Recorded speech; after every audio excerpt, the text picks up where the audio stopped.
Hi everyone, Marianne Croce here from Small Biz Vantage and creator of 3-Day Weekends Coaching. And I'm here with another business leadership in 15 minutes. I do these on Tuesdays and I do them for a couple of reasons. One of them is for you to shift your perspective or your vantage, the way you look at your business, and turn it into your competitive edge. And the other reason I do this is for you to be able to take one action item away that you can implement, one tip that can make a change in your business and use it during the week. So I work with small business owners that are in the automotive and skilled trades. These are business owners that are doing it all, and they have been in business, they have teams. And many of them get to a point where they want to stop working so much in the business and more on the business. And that's where I come in. And I love working with this group, and many of them are families as well. So, and I know that brings special nuances, right? That we can all relate to, those of us that are working with family. And it can work. So, today's topic is your inner circle is self-care.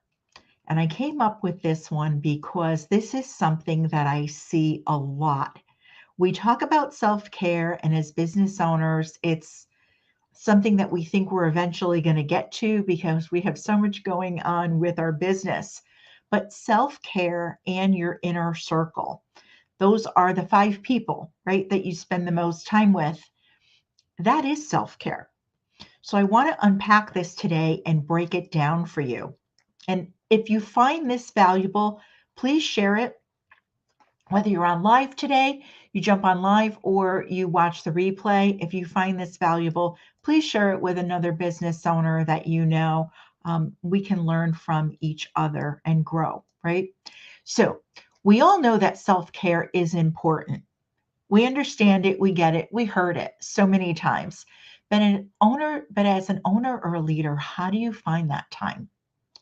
Here's the simple solution to that. You make it a priority. And what I want to do is unpack that for you.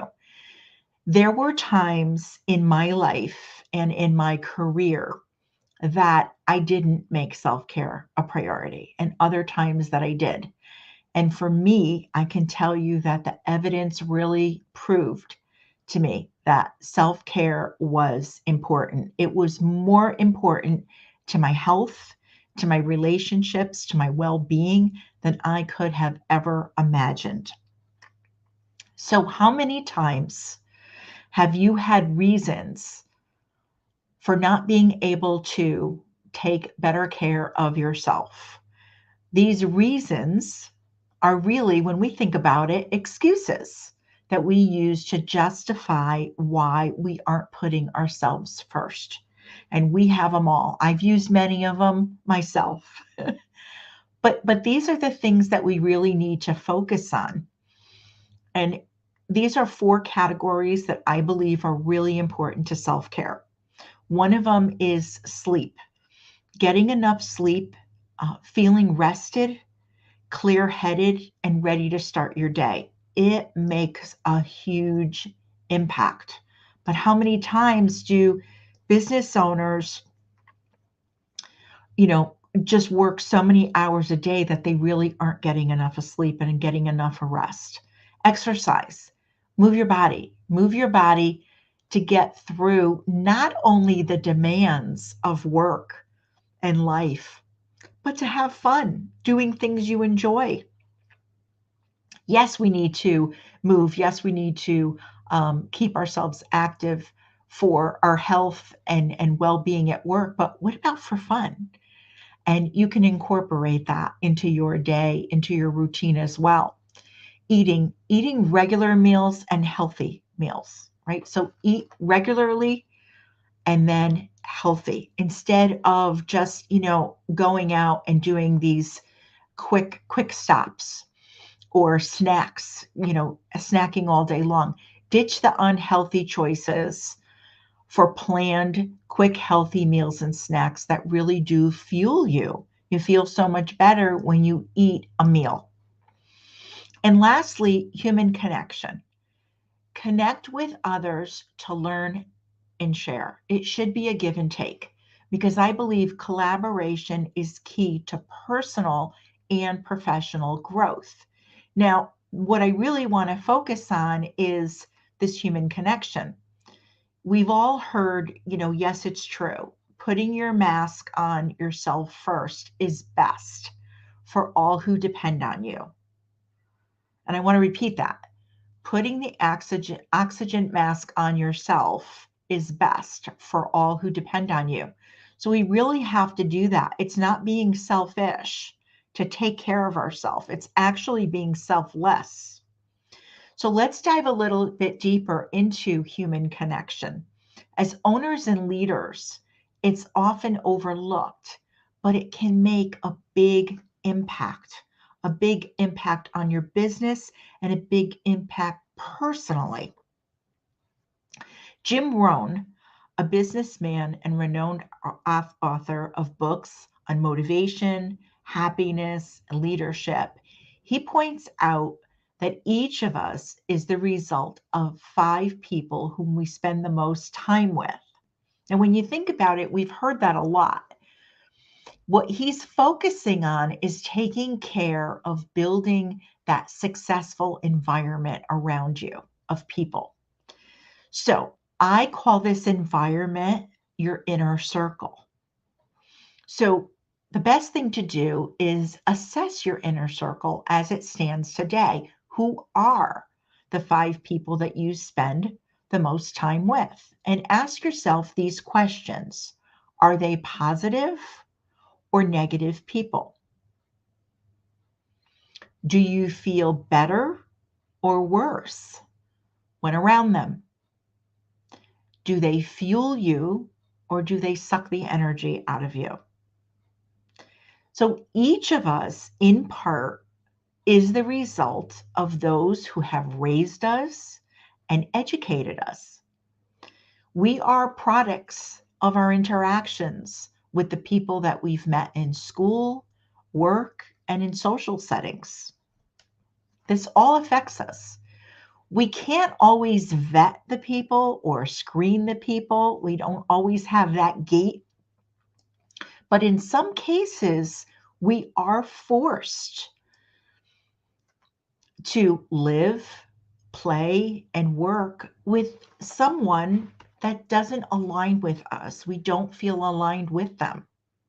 And these experiences really do reveal to us how to treat whoever bothers us or brings us any kind of angst, right? Instead of happiness, it affects us. We feel it.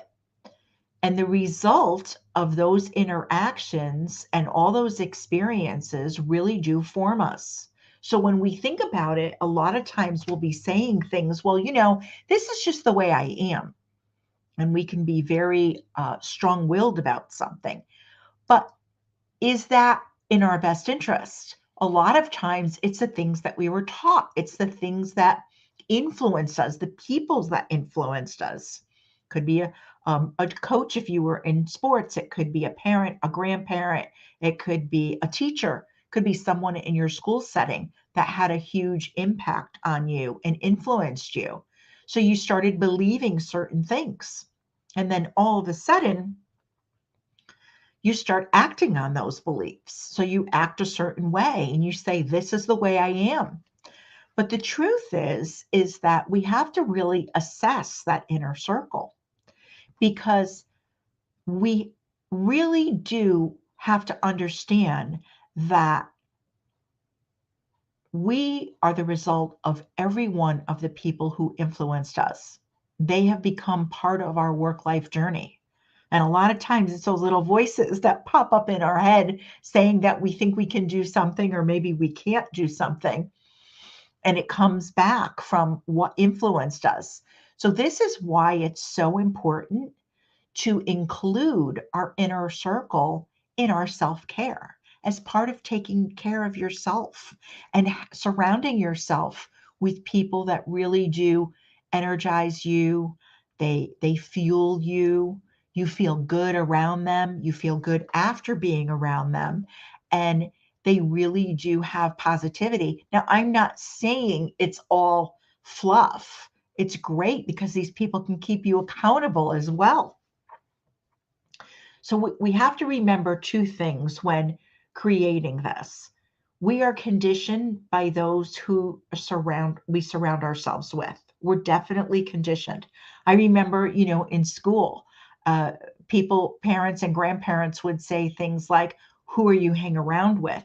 Because whoever you associate with, that's what people are going to think you're like them as well. So if they're heading down a certain path and you don't want to go down that path, other people will assume you are because you're associated with them. So that's part of your inner circle. The other part of this is we can choose who we allow into our inner circle.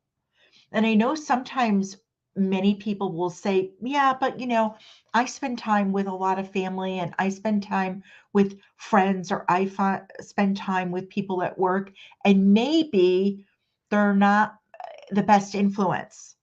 But that doesn't mean that you can't have another circle, that you can't choose who you spend time with and connect with those people. So it's really important to choose wisely, because the way I look at it is life is a journey, right? We have one life and it's a journey, and there's going to be ups and downs. But with the right inner circle, those people can really help you enjoy that ride. Coaches, mentors, industry peers, other business owners make for great additions in your inner circle. And you'll find that it's really rewarding because that give and take, you're helping others, they're helping you, that collaboration is just so rewarding and so valuable. I know that for me, I have my inner circle, and I would be a different person without it. I have great relationships with a lot of people in my life, but I have a personal inner circle and I have a business inner circle, and like they are the best. They really do fuel me and they are the best for me. So I encourage you, if you find this valuable, to share it with another business owner that you know. Your inner circle is part of self care. And go back, just like as a recap, and ask yourself these three questions to assess your inner circle. Are they positive or negative people? Do you feel better or worse when you're around them? And do they fuel you or do they suck the energy out of you? Good things to ask to go in and assess. So that's it for this week's Business Leadership in 15 Minutes. And I really look forward to seeing you next week. So everyone have an enjoyable week.